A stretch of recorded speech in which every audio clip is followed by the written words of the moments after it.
I think this is one of the darker detectives I've ever run into. Yeah, he's dark. He's also he's traditional. I mean, when I invented him, I realized that because my first story was, I sort of wrote it organically, starting by a murder, and then I needed an inspector in the third chapter without having made any plans, and I wanted him to be like for instance, like Maigret or Morse or some other classic detective, oldish, disillusionized, not very, how should I put it, not very, I didn't try to invent something new. I wanted him to be like the classic sleuths. And so he's old, he's, what did you say, quirky? Quirky and yeah. a little... in a good way. Yeah, oh yeah. Yeah. But he has an edge to him, and he's, well, he spends most of the book in a hospital bed. Sure. And he actually pretty much solves the crime from there. Yeah, yeah.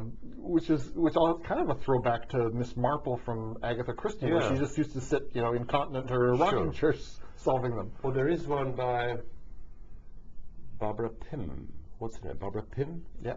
When I think she's, or he, I don't remember, it's such a long time since I read, but solving an old crime like back into the 14th century by reading papers, sitting in a bed or in a hospital doing it. So it's, I mean, it's of course it's a good way of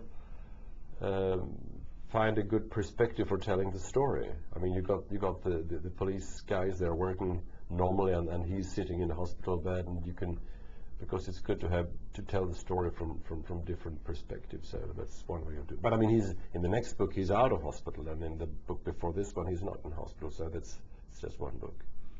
He's still your ongoing character. You haven't thrown him off Offenbach Falls yet? No, I haven't. And I mean, I've written the series. It's 10 books, and the last one was out in Sweden in 2003. And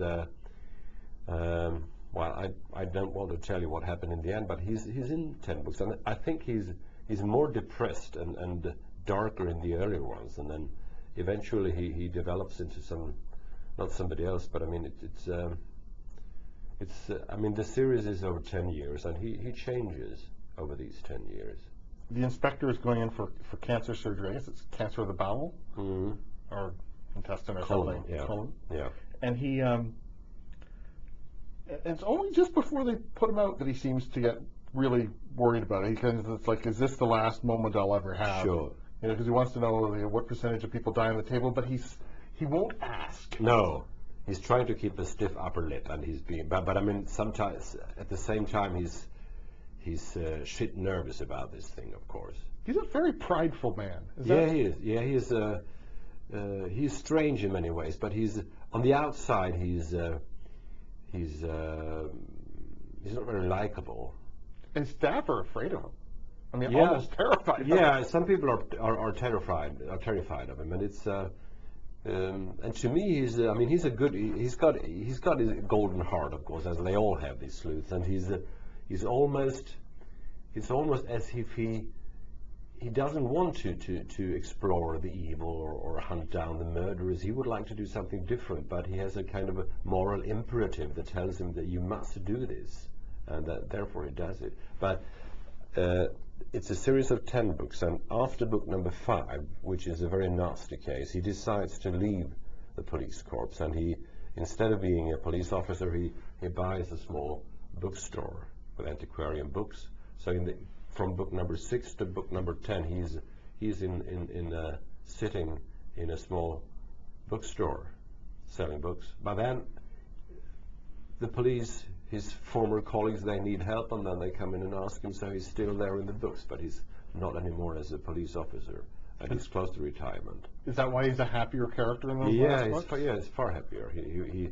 usually he closes the shop and he sits drinking wine and reading books instead, and he's far happier as a reader than as a police officer. Mystery is almost it's like the Italian food of restaurants. It's like you can serve it pretty much anywhere, a mystery, and people will read. I mean, Americans like to read about Americans, but they'll happily read P.D. James. They'll happily read Peter Robinson. Yeah, exactly. Because I think it's well, a mystery book is a contract between the reader and the writer, and you know there is some kind of a mystery or a riddle to start with, and then we go hand in hand and we try to solve the riddle. And meanwhile, we investigate whatever, the society or the world or philosophy or life per se or whatever. Do you feel sneaky, sneaking the really good stuff in underneath? Sure, you do it. I mean, I like it. I mean there are. In a good crime story, there should be at least as much between the lines as on the lines. I think and you don't know where. The good thing about crime fiction is that you don't really know where the focus is, because perhaps the guy who's talking now he's the murderer, or is this important? What is important? What is not important? And you always. Being a reader and being a detective, you have to sort of, with this kind of many focuses, still you have to watch every one of them. And some are just philosophical, and some is bullshit, and some is just a bad joke, and some of them are like life. I mean, so it's. I think to me it's a genre that's perhaps the point of life is that you should be able to retell your life as a good story. The book is The Return. It's an Inspector von Veeteren mystery. How do I do that? Perfect. I've been speaking with the author Hakan Nesser, and The Return is published by Doubleday Canada.